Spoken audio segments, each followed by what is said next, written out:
All right. Heavenly Father, thank you for this time. Thank you that we get to gather and study your word. Thank you for what you have in store for us today. Thank you for the book of Song of Songs. And thank you, just once again, just a reminder of how you care about every aspect of our lives. And you have given us your word that addresses every aspect of your lives. And I pray that you would open our hearts and minds to what you have to say about marriage and love from this book. And I pray that your name would be glorified in all that we do. I ask all this in Jesus' name. Amen. Amen. Okay, Song of Songs. The Hebrew title for this book is Sirah Hasarim, and the translation of that is Song of Songs or Best of Songs. So that's the Hebrew title of the book. Many of you might have heard it called Canticles, and that's based on the title of the book in the Latin Vulgate, Canticum Canticorum. But that Latin term just means Song of Songs. So it is a phrase in the second half of verse 1 of chapter 1 that links the Song of Songs with Solomon. 1 verse 1 says the Song of Songs, that's that Sir Hasirim, which is Solomon's. So that initial verse links the book with Solomon, the son of David, the third monarch of the United Kingdom of Israel. Hey, Gabriel, good to see you. Howdy, sir. So, but that Hebrew, we're in Song of Song, chapter 1, verse 1. The title, Song of Songs, and then the second half of verse 1 links it to Solomon. And the Hebrew clause that is translated, which is Solomon's, could indicate that he was the author. But it could also mean that the book is about him or for him or dedicated to him, or it was written in a style resembling that of Solomon. So the clause is ambiguous. As far as the style of Solomon, remember in 1 Kings 4:32, we are told that Solomon wrote, I think it was 3,000 proverbs and 1,005 songs. So Solomon wrote a lot of songs. So that clause, which is Solomon's, could just mean that this is the best of songs written in the style of Solomon songs. Or it could actually mean that it's Solomon's because he wrote it, that he was the author. So, but anyway, that phrase, which is Solomon's, is ambiguous. And so because it's unclear whether Solomon actually composed the song, many scholars refer to the book as the Song of Songs rather than the Song of Solomon. Not denying that Solomon wrote it, but just because it's unclear his link to it. He definitely has a link. It's just unclear what it is. Is it as author or is it something else? Now, the connection to Solomon may indicate that the song belonged to Israel's ancient wisdom tradition, much like Job, Proverbs, and Ecclesiastes. And obviously that's the way it's treated. That's the way we're treating it in this survey. We've got it in with the wisdom books. But this literature, the wisdom literature, especially Proverbs and Song of Solomon, but in general, the wisdom literature was addressed in particular to young people. primarily men, as they prepared to enter the challenges and joys of adult life. So you read through the book and you can see, well, as we work through it, hopefully you'll see how Song of Songs really fits in that, with that literature being written to young people in particular, those that are preparing to enter adult life. You can see how it can prepare them for that. So any questions about the name and author of the book, Song of Songs? Okay. So just for the scope of the book, the Song of Songs extols the richness of human love and intimacy as God's good gift. We can read chapter 7, 8 through 12. When you want to get that? I say I'll climb, chapter 7, 8 to 12. Yeah. I say I'll climb the palm tree and lay hold of its fruit. Oh, may your breast be like clusters of the vine, and the scent of your breath like apples, and your mouth like the best wine. It goes down smoothly for my beloved, gliding over lips and teeth. I am my beloved's, and his desires for me. Come, my beloved, let us go out into the fields and lodge in the villages. Let us go out early to the vineyards and see whether the vines have budded, whether the grape blossoms have opened, and the pomegranates are in bloom. There I'll give you my love. Were you able to hear that clearly?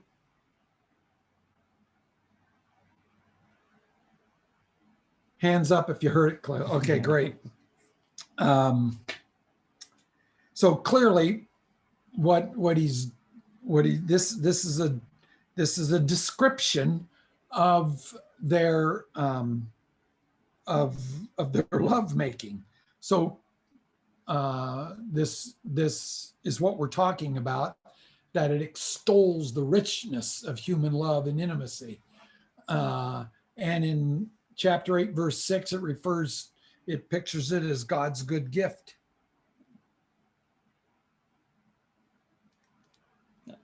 Set me as a seal upon your heart, as a seal upon your arm, for love is strong as death. Jealousy is fierce as the grave. It flashes are flashes of fire, the very flame of the Lord. Yes, so he says the gift of this human love and intimacy is the very flame of the Lord.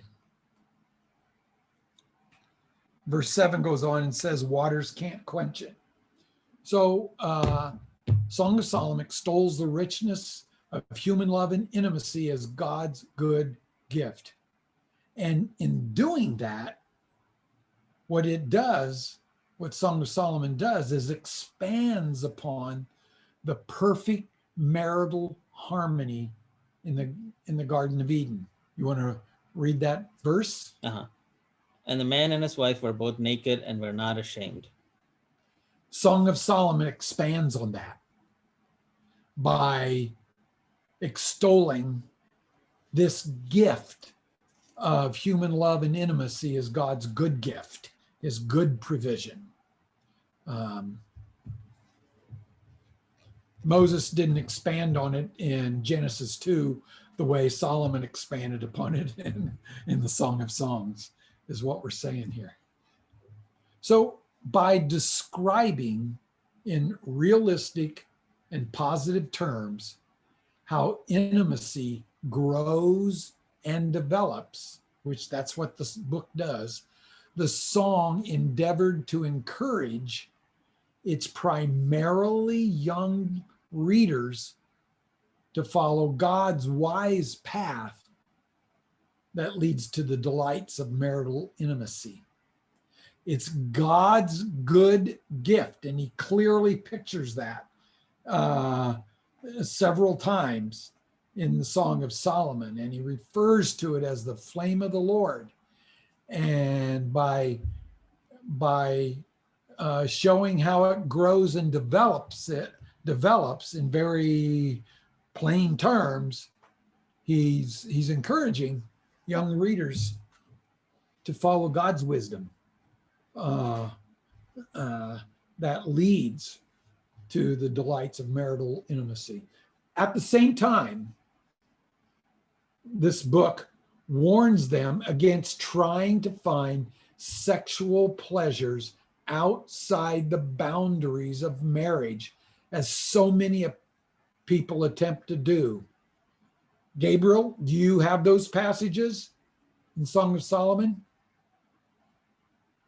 If not, I'll get you next time. And I will in a sec. Just as a forewarning, I have a loud house, so if you hear background proislands, that's why. oh 2, 7, 3, 5, and 8, 4. yeah, Okay, so 2:7 says this: I adjourn you, O daughters of Jerusalem, by the gazelles or by the hinds of the field, that you do not arouse or awaken my love until she pleases. And then 3:5, excuse me, says, I adjourn you, O daughters of Jerusalem, by the gazelles or by hinds of the field, that you will not arouse or awaken my love until she pleases. And 8:4 says, I want you to swear, O daughters of Jerusalem, do not arouse or awaken my love until she pleases. so clearly this is a refrain in the song. This is a refrain, and it's warning young people against trying to find sexual pleasure outside the boundaries of marriage. Okay. So the book is expanding on Genesis 2:25. It's showing the richness of human love and intimacy, how it grows and develops, but clearly warns that this is for marriage. This is done in the bonds of marriage, and urging them against going outside those boundaries.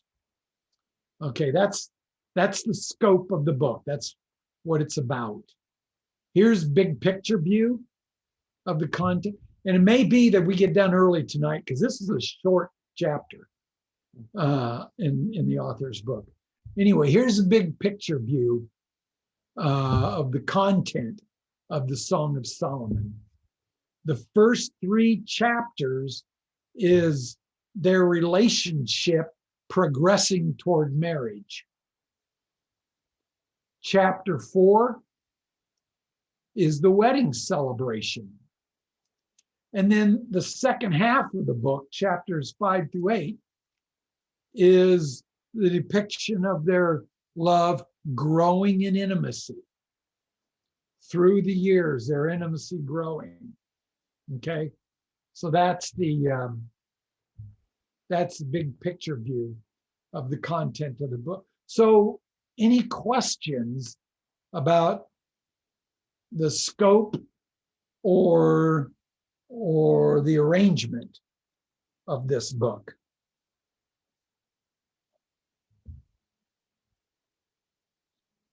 Okay, and there are 3 key elements in this, 3 key themes. Sorry. First of all, author of Song of Songs, so I believe it to be Solomon, traced the progress of intimacy from initial attraction to maturity. That's one of the key themes. He's tracing the intimacy between the couple from the beginning, the initial attraction, all the way through the maturation of that intimacy into later years. And then the second key theme is that he extolled erotic love within marriage as God's good gift. And we'll see that. And then finally, the author described the transforming power of love. Okay. So let's work through these three key themes here.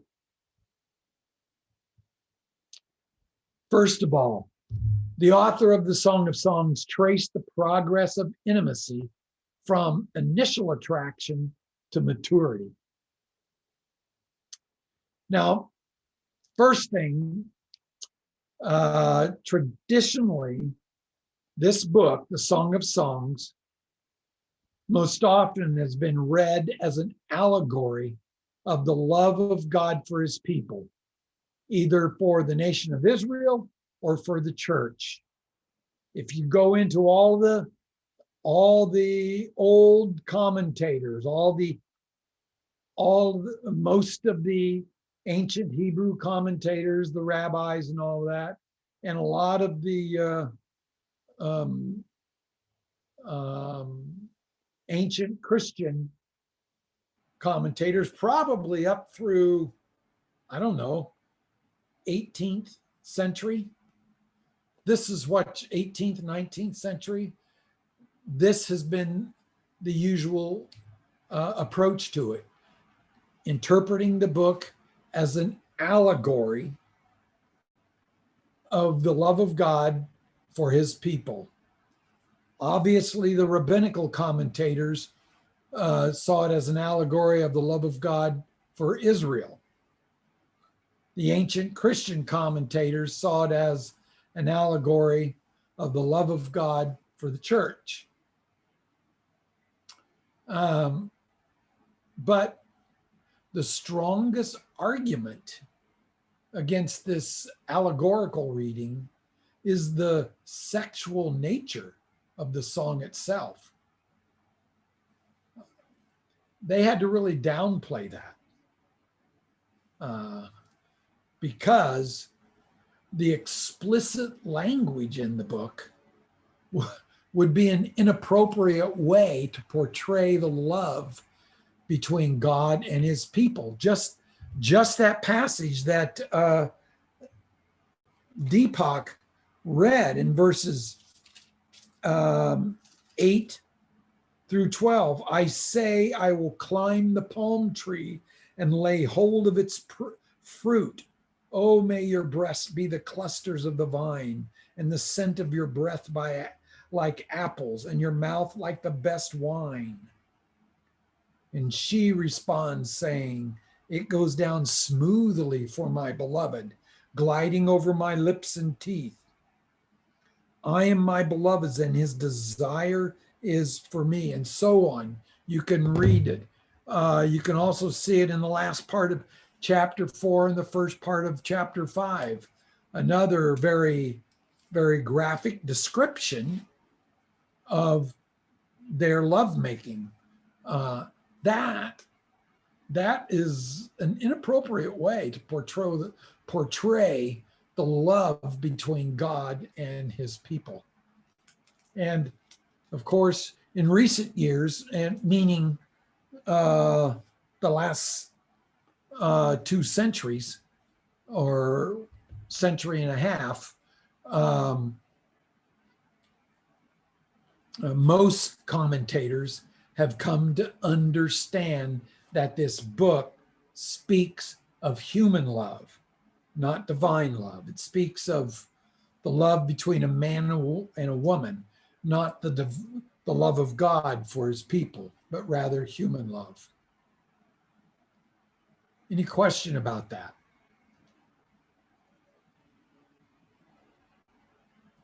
Okay.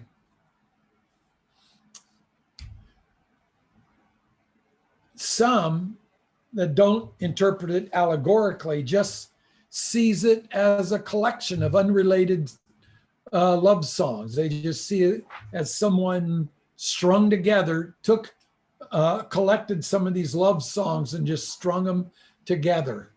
And the number of the songs depend on who's interpreting the book.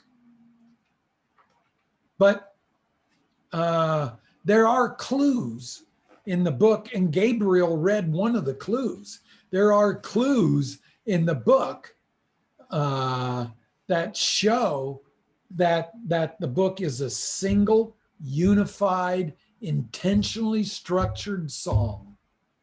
The best of songs, as the title says.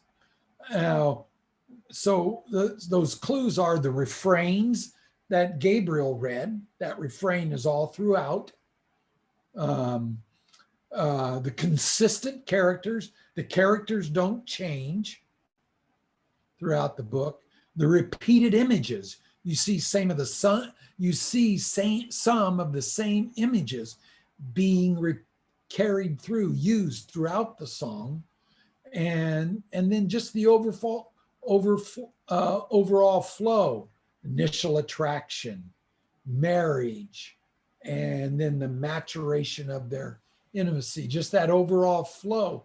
Those things, the refrains, the consistent characters, the repeated images, and the overall flow are big clues that the book is most likely a single, unified, intentionally structured song, the best of songs.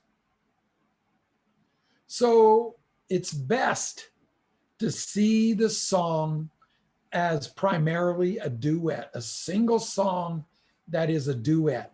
I mean, you do have some other voices coming in from time to time, but it is primarily a duet. And the baritone is Solomon, whom the girl calls my beloved, and Solomon's lover is the soprano, known as the Shulamite. First of all, the baritone is Solomon. You want to get those verses? Read those verses. Mm-hmm. 1:1, the Song of Songs, which is Solomon's. And then 3:6, what is that coming up from the wilderness like columns of smoke, perfumed with myrrh and frankincense, with all the fragrant powders of a merchant? Wait a minute. And 7, I think. Okay. Yeah. I think the author put down the wrong verse. I was going to correct that. Right. Behold, it's the litter of Solomon. Around it are 60 mighty men, some of the mighty men of Israel. Yep. So that should be 3:7, not 3:6. And then 8, 11, and 12. Solomon had a vineyard at Baal Haman. He let out the vineyard to keepers. Each one was to bring for its fruit 1,000 pieces of silver. My vineyard, my very own, is before me. You, O Solomon, may have the 1,000, and the keepers of the fruit 200. So song's primarily a duet. Obviously, the male voice appears to be Solomon. He's the baritone. And the girl refers to him as my beloved. Then Solomon's lover is the soprano known as the Shulamite. That would be chapter 6, verse 13. And that reads, this is others. This is one of the few times when the others chime in. Return, return, O Shulamite. Return, return, that we may look upon you. So the Shulamite girl. Now I'm forgetting. I don't know if the name of the town. There's a town, and I think it's in northern Israel, and it might be Shula or something like that. I didn't write it down for some reason, and now I've forgotten. That's why she's called a Shulamite. So anyway, the song is a duet. It's a single song. It's a duet. The male voice is Solomon, and the female voice is the Shulamite. And these two are introduced in the initial scenes in chapter 1. Now, this song does not tell the complete story of their relationship. It just captures pictures of it. So without telling a complete story, the lyrics of the song, that is the contents of the book, traced the progress of the couple's intimacy from initial attraction through the wedding and on into maternity. So what we see in the first, and just to lay that out, what we see in the first 3 chapters is there are 10 short scenes in those first 3 chapters that bring them from initial attraction up to the wedding procession. I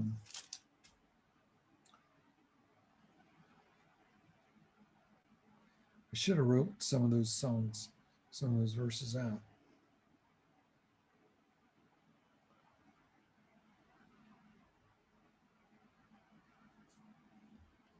So anyway, if you read through the first chapter, there's 10 scenes there that brings them right up to the brink of the wedding. So,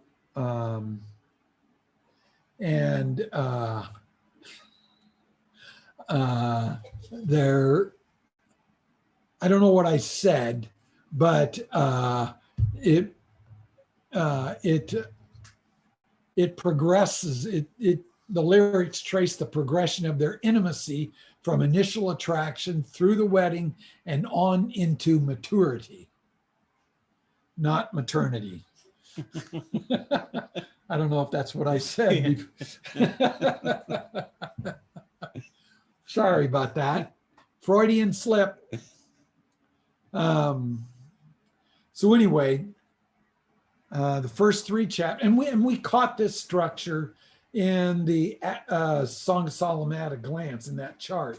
These first 3 chapters, 10 scenes, 10 short scenes that lead up to their wedding procession. Then in chapter 4, the couple celebrates their wedding night together.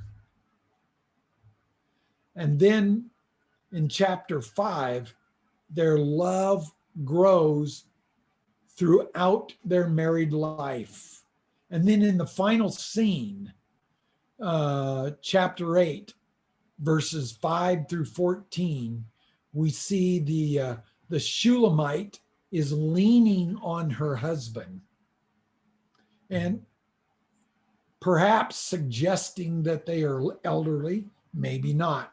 Maybe she's just leaning on him just to be as close as she can be.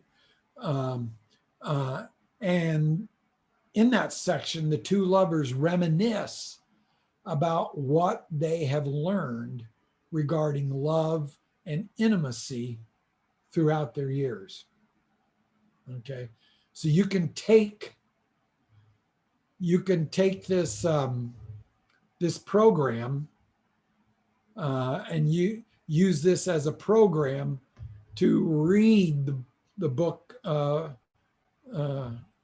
Song of Songs. This is what's going on. He is tracing the progress of their intimacy from initial attraction to maturity. Any questions with that or about that?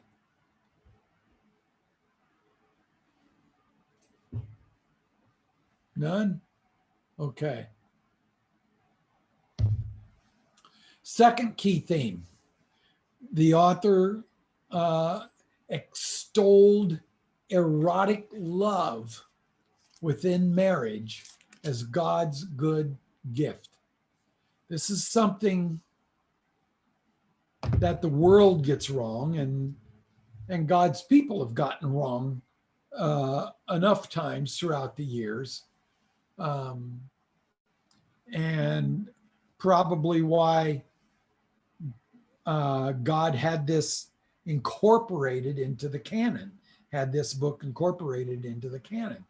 In the ancient world, marriage was regularly a financial contract between families or nations. And its sole purpose, or its main purpose rather, was many times limited to the procreation of children. I need an heir. I need to propagate the family name.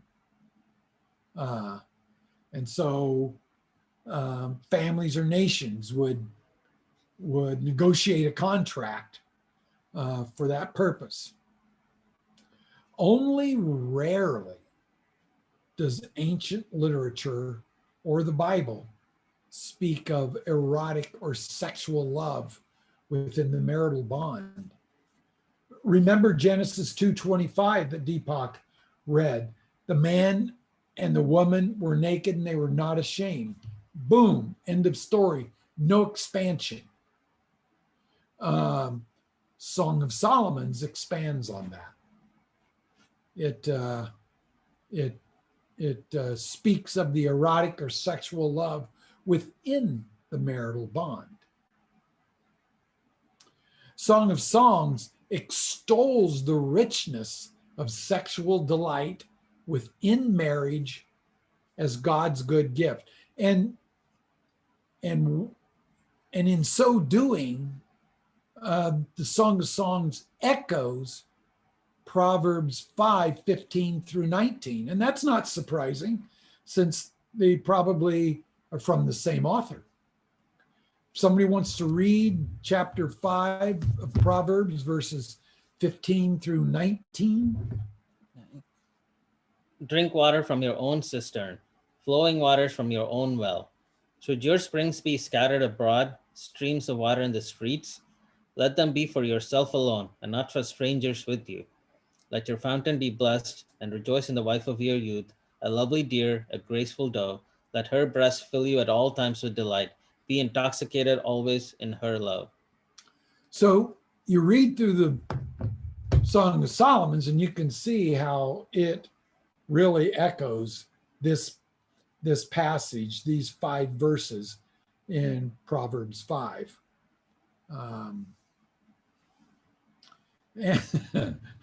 And in the Song of Solomon's, Song of Songs rather, the book uses images that are drawn from dress, warfare, nature, like gardens, mountains, forests, animals, plants, and spices. And it also draws from architecture, towers, walls, cities. As a matter of fact, Song of Solomon is so famous for doing that, using images drawn from all these things to extol the richness of sexual delight, that there's been people have made pictures, have used images and drawn them literally and made pictures of the woman, and I think probably also the man, but certainly of the woman. I don't know if you've seen any of those where she's got a really long neck that's a tower, a stone tower, and she's got sheep for, no, is it maybe sheep for teeth? I forget. But all of the images that that the author uses to describe his lover, people have used literal pictures of those things and put them together to draw what the woman must have looked like. So obviously, Song of Solomon or Song of Songs is very famous for these images. Any of you have ever seen those pictures? Have you? No. Oh my goodness. You guys haven't lived. Okay.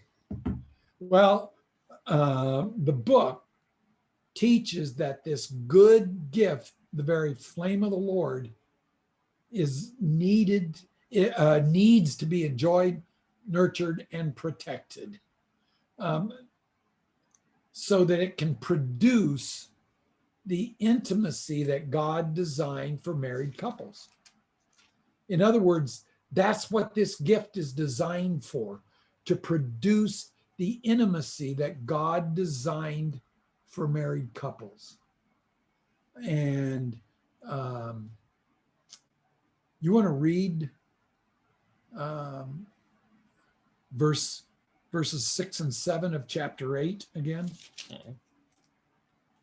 Set me a seal upon your heart, as a seal upon your arm, for love is strong as death, jealousy is fierce as the grave. Its flashes are flashes of fire, the very flame of the Lord. Many waters cannot quench love, neither can floods drown it. If a man offered for love all the wealth of his house, he would be utterly despised. So, in other words, talking about the intensity of love, it's the very flame of the Lord, and it cannot be quenched. And if you and money can't buy it. You try to buy it, and you'll be scorned and dismissed. That's the industry of prostitution, notwithstanding. Um, so this uh, this good gift from God needs to be enjoyed and nurtured and protected so that it can produce the intimacy that God designed for married couples. And we're going to see a little bit more of that in the next key theme, where he emphasizes or describes how he describes the transforming power of this love. Um,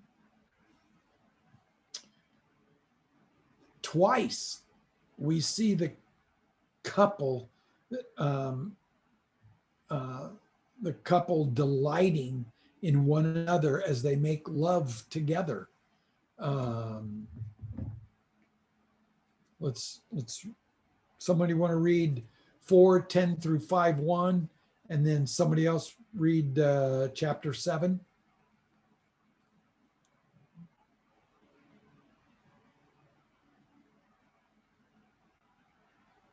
I'm a little scared, but I got 4:10 through 5:1. It says, um, "How beautiful is your love, my sister, my bride! How much better your love than wine, and the fragrance of your oils than all kinds of spices. Your lips, my bride, drip honey, Is that honey and milk." chapter 4? Chapter 4, yes. Oh, I'm sorry. I'm still in Proverbs. Oh. Go ahead. My Okay. bad. And the fragrance of your garments is like the fragrance of Lebanon.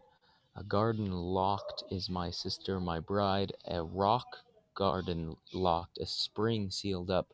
Your shoots are an orchard of pomegranates with choice fruit, henna with nard plants, nard and saffron, calamus and cinnamon, with all the trees of frankincense, myrrh and aloes, along with all the finest spices.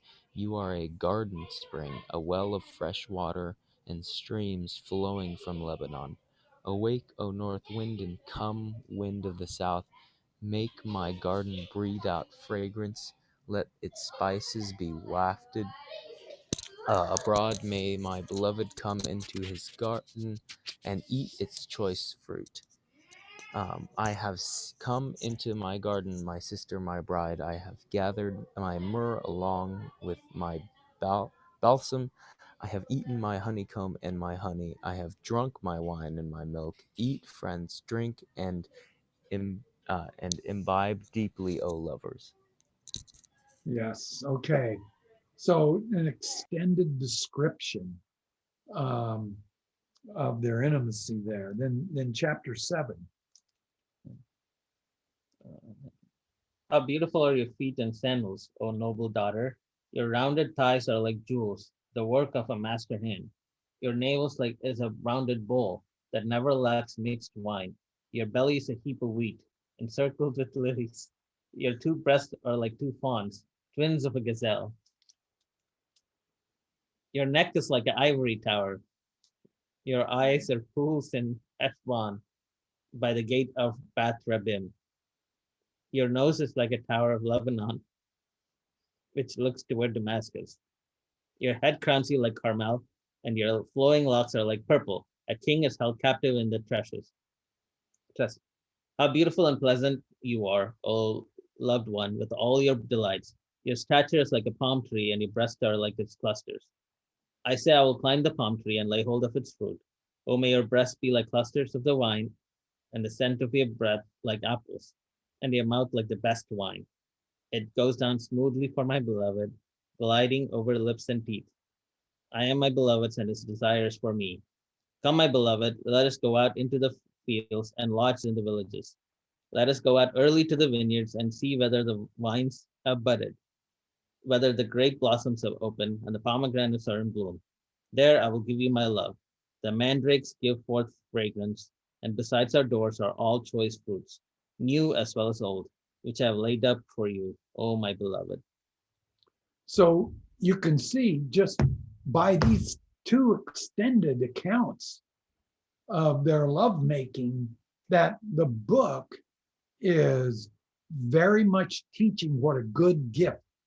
That's the implication behind this. This is a very good gift from God. Uh, and he's given it to couples, not just simply to procreate, although that is a very important purpose, but it's given to produce this one flesh intimacy between married couples. So, any questions about that?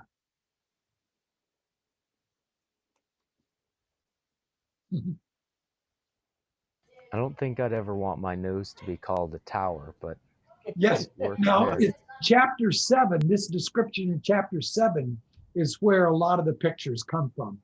They'll people, and you'll see memes like that. You'll where um, if if you searched on the Bride and Song of Solomon, you'd probably find that. Yeah. Some. Oh, did you do that, Pam? Yeah, there's some really ugly pictures. Yes, yes. I don't have a question, but just a comment. I would Yes. not recommend to our sons that they use these compliments on their gals. On their fiancés or in their Yeah. courtship. Yeah. Wouldn't Yes. recommend it. No, obviously it's dated. You know what they say, beauty's in the eye of the beholder. You know, different people have, I mean, even today, what is beautiful in one culture, it's not so much in another culture. So, okay, well, but as he is extolling, as the author is extolling erotic love within marriage as God's good gift, he also 3 times sings a refrain that cautions singles away from lust and away from entering into sexual intimacy before marriage. We should read those now that you have all this other stuff. These graphic descriptions of their intimacy. Maybe we should read those refrains again. Those 3 refrains. When you guys want to get that?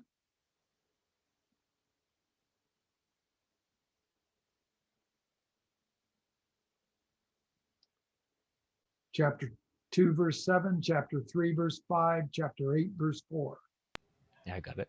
2:7 once again says, I adjure you, O daughters of Jerusalem, by the gazelles, by the hinds of the field, that you do not arouse or awaken my love until she pleases. Again in 5 it says, I adjure you, O daughters of Jerusalem, by the gazelles or by the hinds of the field, that you will not arouse or awaken my love until she pleases. And 8:4, oh, that's too far. 8:4 says, I want you to swear, O daughters of Jerusalem, do not arouse or awaken my love until she pleases. Okay, so the point of the refrain is that the flame of unrestrained, guiltless, and pure love is kindled only in the context of marriage. Because in that context, this flame of unrestrained, guiltless, pure love unites a husband and wife in an unquenchable way, as we heard when Deepak read verses 6 and 7 of chapter 8. So to kindle, for singles, to kindle that love in each other is to defraud one another, because at some point it becomes unquenchable. And you're stirring up feelings and emotions and desires in one another that you cannot righteously fulfill. And that's the whole point of this refrain. And obviously, our contemporary culture all too often diminishes sex by removing it from the marital relationship and turning it into mere recreation. The Song of Solomon really drives that home. It is to be unrestrained, guiltless, and pure in the context of marriage. It unites a husband and wife in an unquenchable way, and God uses it to produce marital intimacy. So when we strip it of that context, when we rip it away out of that context and just turn it into something for mere recreation about, that you can do with anyone you want, then it very much diminishes the purpose, the meaning, the function of marital sex. So any question about that?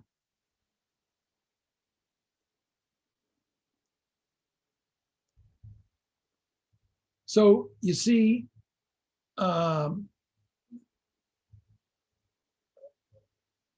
Bible does not have a prudish view of marital love.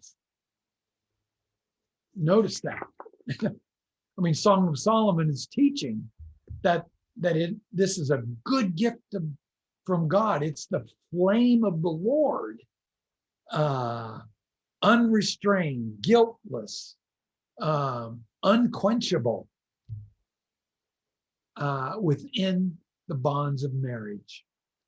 So claiming that Christians are prudish with regard to love is not accurate. That's simply a way of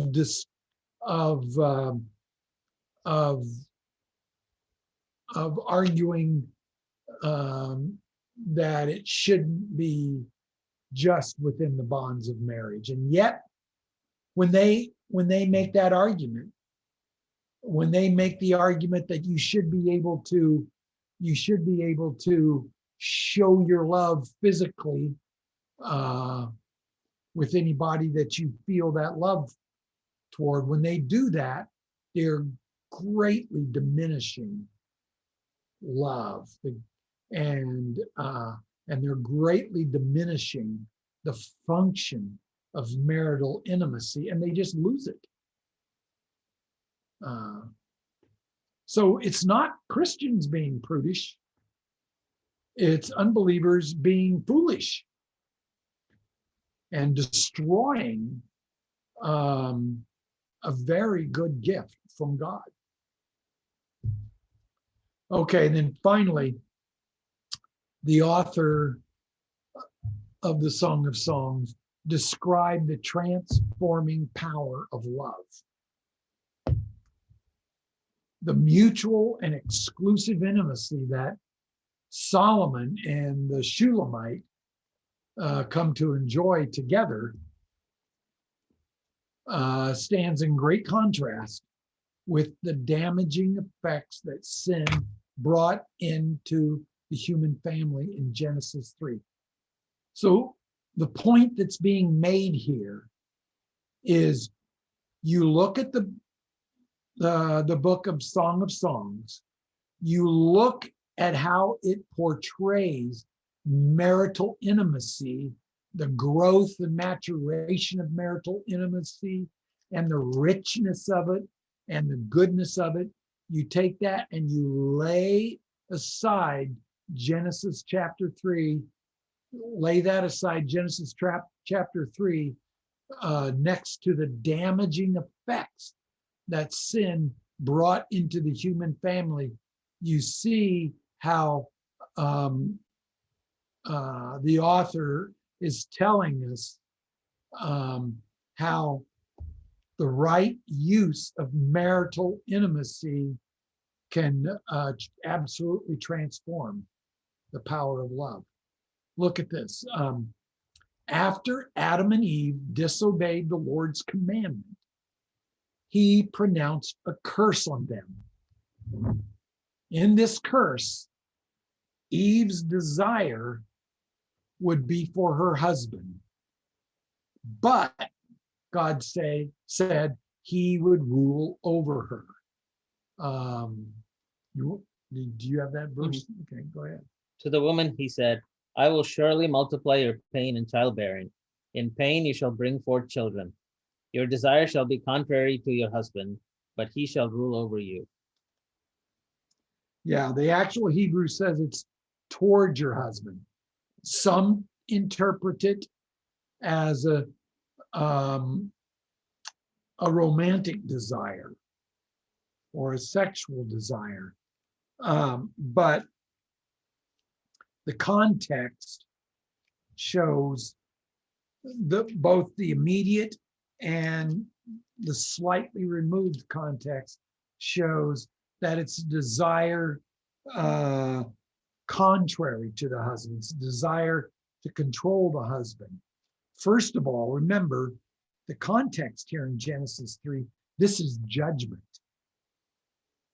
So he's not saying part of the judgment is that you'll have romantic desire for your husband. That's hardly a judgment, especially when you lay it along, when you compare it to Proverbs 5 and also the Song of Solomon. And also in chapter 4, where God confronts Cain about his murder of his brother Abel. Starting in verse 9, then the Lord said to Cain, where is Abel your brother? He said, I do not know. Am I my brother's keeper? And the Lord said, what have you done? The voice of your brother's blood is crying to me from the ground. Oh no, what I wanted to show you was before. I'm sorry, I went too far. It's after God rejected Cain's sacrifice. And we're told in verse 5 that Cain became very angry. Then in verse 6, the Lord said to Cain, why are you angry? And why has your face fallen? If you do well, will you not be accepted? And if you do not do well, sin is crouching at the door. Its desire is contrary to you, but you must rule over it. It's the exact same word, exact same phrase here, exact same word as in 3:16. So in other words, what God is telling Eve and both Adam and Eve through telling Eve is that sin part of the curse is that sin has turned their relationship into a struggle for power. Her desire will be contrary to her husband, and yet he will rule over her. So there will be a struggle for power in the relationship. And we've certainly seen that in the history of the human race. And most of it has been the man putting his foot, the man sinfully putting his foot on the neck of his wife. But it's been a history of struggle for power. Now, in chapter 7 of Song of Songs, again, where he's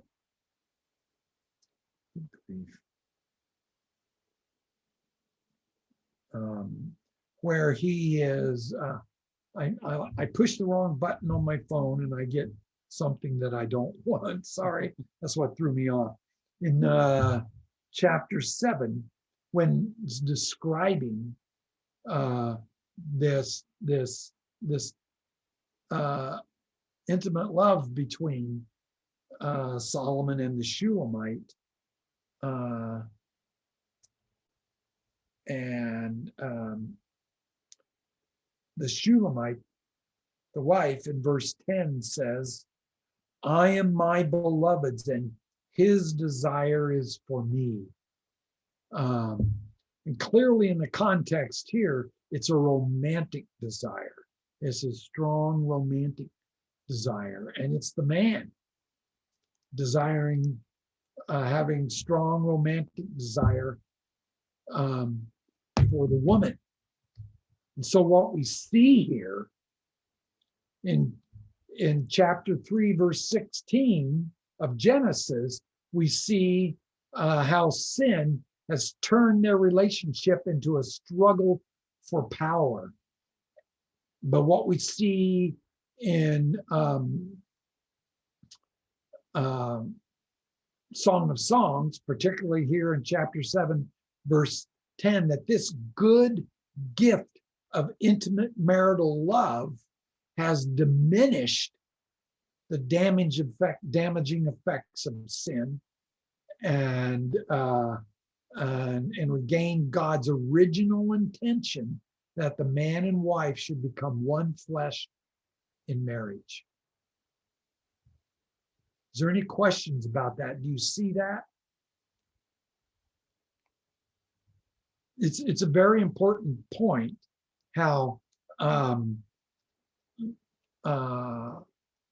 this exclusive intimacy between a husband and wife can diminish the damaging effects of sin, rather than the couple spending their lives struggling against each other for power.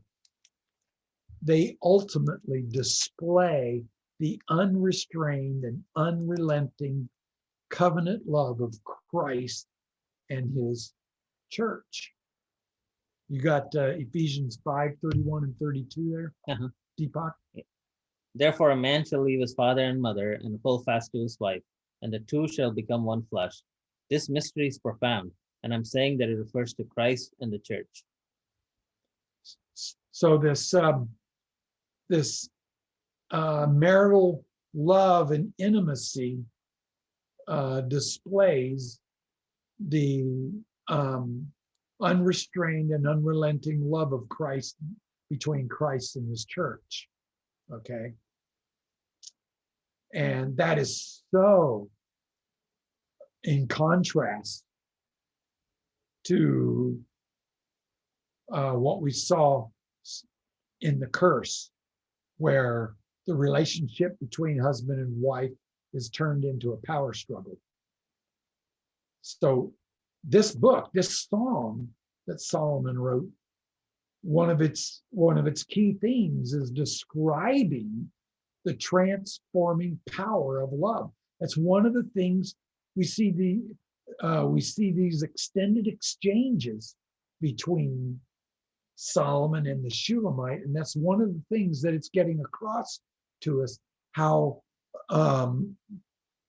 the power of this good gift of marital love, the power it has to transform their relationship from a struggle for power to displaying the love between Christ and his church. That's quite a transformation. So again, think about this. Think about the warning in those refrains. If we simply rip this intimate love from its context in marriage, we diminish the love, we cheapen it, and we make it merely a recreational thing with no intimacy attached, no personal intimacy attached. It's just recreational physical intimacy. And so the good gift of God to a married couple becomes a cheap tool that ruins people's relationships and lives, and it becomes a hollow thing, a meaningless thing. Any questions about that?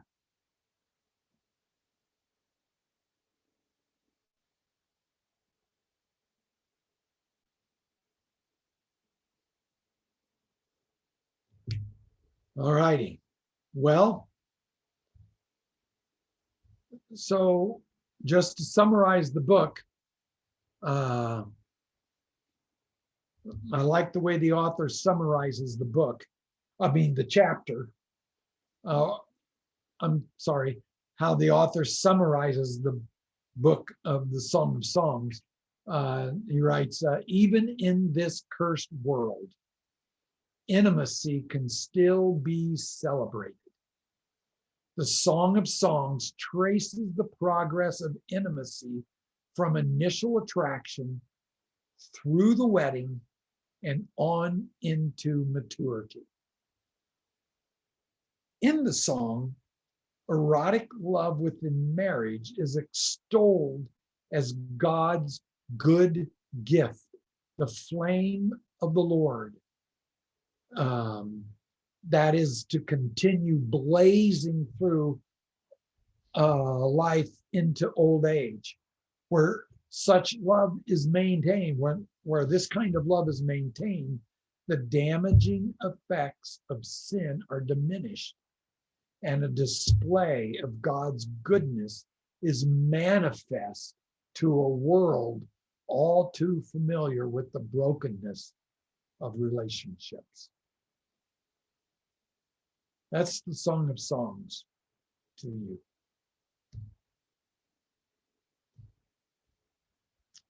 Any questions about anything in the Song of Songs or anything that we've talked about? Random question. Okay, random answer. As as far as it says, like I don't know how I'm going to word this question properly, but as far as it talks about life into old age, and is that would you say that's something that is,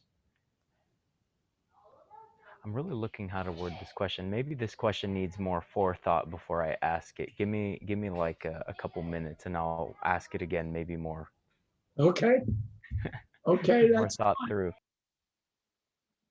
um,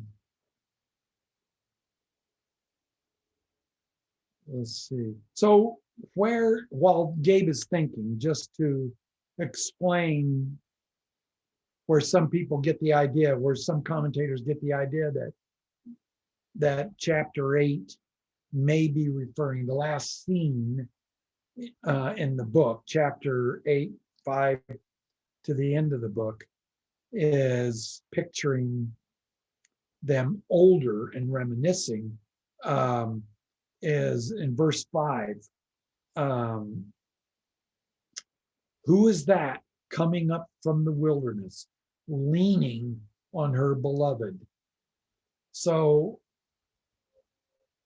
some commentators suggest that maybe she's leaning on her beloved because it's picturing them older. This is more toward the end of life, but obviously it doesn't have to be that.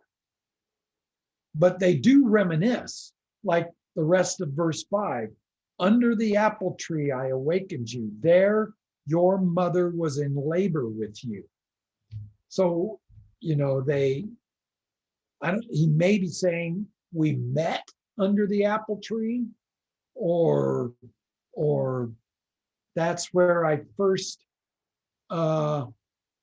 started sharing my love for you under the apple. I don't mean in a sexual way.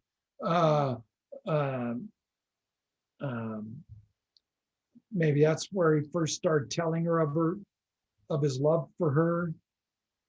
But this apple tree happens also to be where the Shulamite girl's mother was in labor. And then the rest of this, especially verses 6 and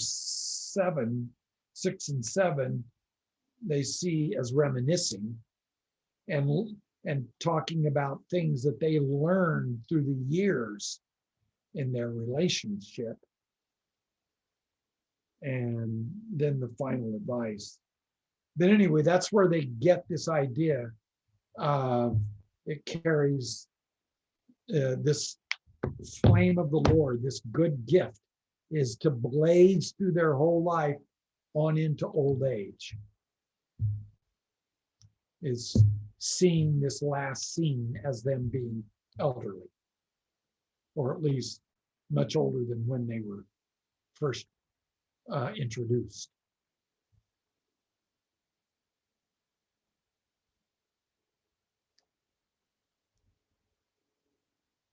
Not sure if that gave Gabe enough time. It was still a random question, but I thought about how to ask it. When this is more of a, I guess, a off-topic question, but as far as the whole, it talks about marriage when you're older. How would you go about keeping a growing love when you're old, when you're not, of course, doing the normal married things? How do you continue that, You mean when you're growing in that your relation? hundreds? What's that? You mean when you're in your hundreds? Yes. When you're Oh, when you're in your 90s and well, I looking at the that's end of your life. that's the point. I think in Song of Solomon, uh, and it's too easy for us, even as Christian married couple. It's too easy for one or both of us to neglect this gift and misuse it. But that's the whole point, is that this gift of marital intimacy is a provision of God to bind you together in maturing intimacy, so that when you reach the point where for some other reason you can't do it, or it's hard to, that gift has done its work through the years. Does that make sense? In other words, did you say something, Pam? Yeah, if I could just add something to that. Yes. So both Mike and I come from families where our parents divorced when we were adults. So we spent our childhood with our parents together, and then they divorced. And I think they felt like it's okay to move to this other thing. The kids are older, and now I can do my own thing. And I watched over the years the effect that that had on the generations after them, on their adult kids and on their grandchildren. And it tears up a family in a way that you can't put it back together. And that's something that Mike and I have talked about, that our being together uh, is a gift to our children and to our grandchildren, as well as to each other. But it goes on into the next generations and is a benefit when old people stay together. Yeah. Yeah. Yeah. So that's very good point. Is that when the couple throughout their marriage is uh, is being progressively are, let me put it this way, are maturing in their love for each other, and part of it being part of the of what's creating the maturity is this marital intimacy, treating it rightly, protecting it, nurturing it, caring for it. That's part of maturing in the relationship, and that maturity very much has an effect on the immediate family and the generations after them. So clearly, in the families that break apart, at some point, that that provision of God was not being protected, cared for, and and um, and the relationship was breaking down, and then the breakdown of that relationship resulted in very hard consequences on the kids and the grandkids and all of that. Yeah. Mike and I have been married for 45 years now, which I can't believe. But, but we have 45 years of memories and this family that we've built together that that glues us together Yeah. in a way that you can't have without staying together through all those years and through the times where it was difficult, uh, but working together uh, for all that time, it's really a wonderful thing. Yeah. And so when you get old enough where you start declining in your abilities and all of that, that closeness and that melding that you forged through all those other years, that doesn't go away.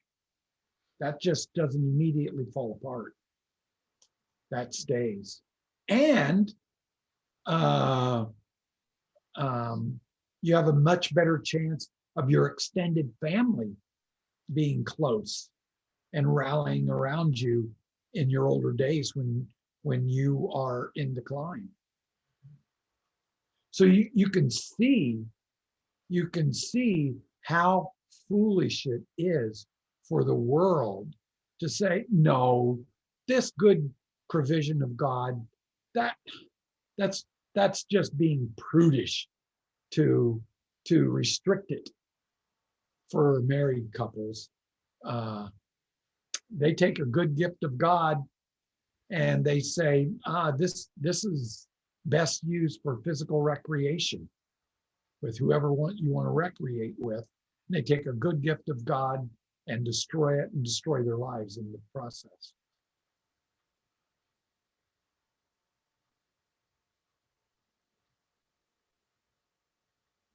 Do you have any follow-up questions to that, Gabe?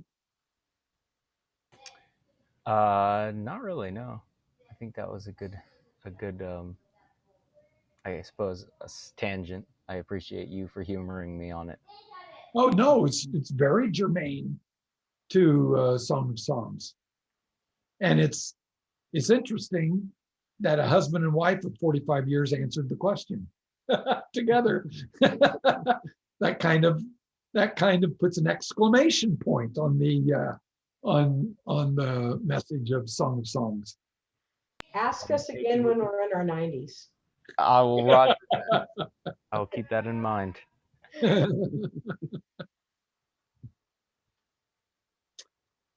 Well, if there's no other questions, Deepak, you want to close us in prayer? Sure. Heavenly Father, thank you again for the book of Song of Songs. Thank you that, yeah, just how you are intimately involved in our lives, that whether we're single or married, young or old, that you speak to us about love and marriage, and you give us instructions, you inspire us on how to live our lives. And I pray that we would be people who follow through on this, and um, that we would live our lives in according to what you have commanded us to. And I pray that yeah, that we would rely on you to do that, and yeah, be with us as we go about our lives. And thank you for this class. And yeah, I ask all this in Jesus' name. Amen. Amen.